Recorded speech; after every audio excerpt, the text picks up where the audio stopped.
దేవుడు చెప్పిన హద్దులు దాటి కట్టడం మీరే నిబంధనను మరచి పొరపాటు చర్యల్లోకి వెళితే ఏం జరిగిందో తెలుసా?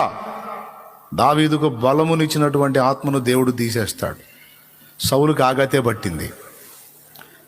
మీకు తెలుసా, పరిశుద్ధాత్మ సౌలు మీద నిలిచి ఉన్నంత వరకు సౌలుకు ఓటమి లేదు.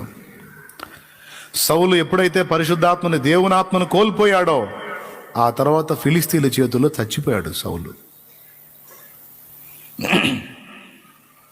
ఆనాటి భక్తులకైనా ఈనాటి భక్తులకైనా నీకైనా నాకైనా శక్తి రహస్యం పరిశుద్ధాత్ముడే. ఎవరు?